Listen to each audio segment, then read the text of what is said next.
Just listen to this for a moment. Now, this isn't from some obscure anti-Allied leaflet. No, this is from The Economist, published on December 30th, 1944. Can you believe that? Just as victory in Europe seemed right around the corner, the great Anglo-American alliance was, well, secretly falling apart at the seams.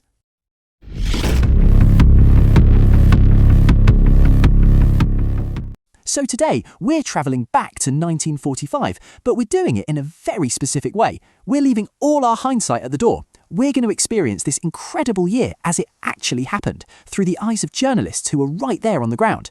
And what they saw, what they wrote about, wasn't some simple story of triumph. It was a year of victory, absolutely, but one that was just riddled with profound anxiety.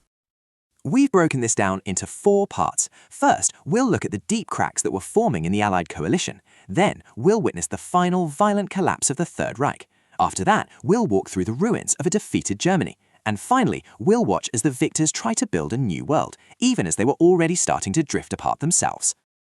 Right, so let's get into it. The year 1945 did not open with some big confident celebration. Far from it. It actually began with frustration, a stalemate on the battlefield, and a surprising amount of bickering behind the scenes. That quote we started with, it came from this very issue. The editors said there was a need for some very plain speaking to act as a safety valve. The relationship wasn't just a bit strained, it was hitting a breaking point over what to do in Greece, in Poland, and a dozen other simmering arguments. I mean, the sheer range of complaints was just staggering. You had American critics accusing Britain of being everything at once, too tough on Russia, then too soft, of not pulling their weight in the fight, while somehow also stealing a commercial advantage. And the British, well, they were just sick and tired of what they saw as American hypocrisy, coming from a country that, in their view, sat on the sidelines during the most desperate days of the war. Trust was wearing incredibly thin.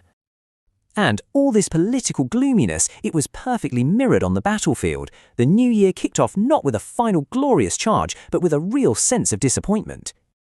You see, after the breakout from Normandy, pretty much everyone hoped the war would be over by Christmas 44, but the advance just stalled. The German army, which had looked like it was about to completely collapse, had somehow managed to stabilise the front and even launch a huge counterattack in the Ardennes. The Allies were well and truly stuck.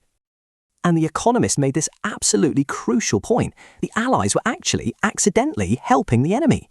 Their political squabbling gave the Nazis hope that the whole coalition might just fall apart. And because the Allies hadn't laid out any clear peace terms, it let Goebbels convince the German people that surrender meant total annihilation. It gave them the most compelling reason to fight on, just to survive. But then, in the spring, everything changed. The deadlock didn't just break, it was utterly shattered in one of the fastest, most violent military collapses in all of history. The speed of it all was just breathtaking. I mean, look at this. On March 7th, the first Allied troops get across the Rhine. By the beginning of April, Allied tanks are just pouring across the German plains. And by the first week of May, it was all over. An entire nation had been overrun in less than 2 months. And the crossing of the Rhine, that was the moment. That was the game changer. It was Germany's last great natural defence. Once the Allies were across, the German military machine just disintegrated. There was nothing left to stop the tide.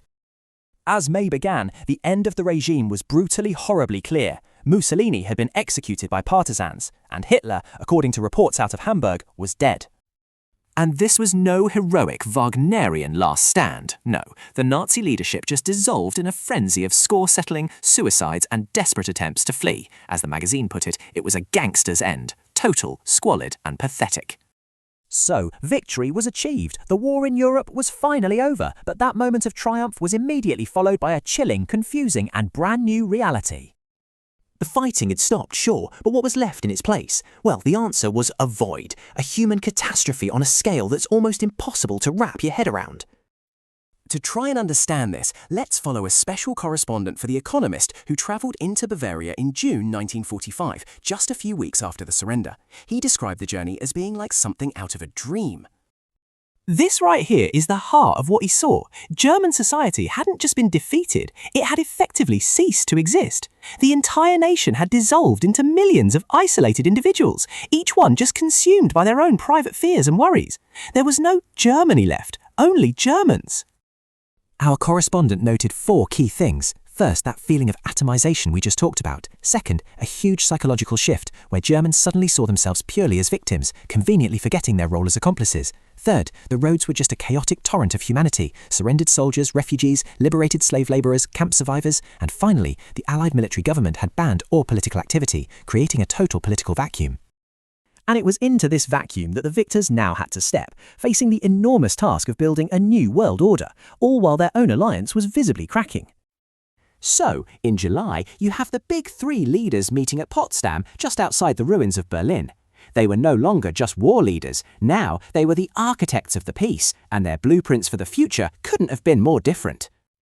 This is how The Economist framed the central conflict that was about to define the next 50 years. On one side, America, representing the completely unplanned society. On the other, the Soviet Union, the completely planned.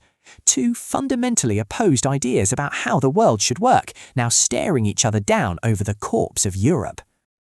And then, right in the middle of the Potsdam Conference, a political bombshell drops. The results of the British general election come in, and Winston Churchill, the man who embodied the fight against Hitler, was unceremoniously voted out of office.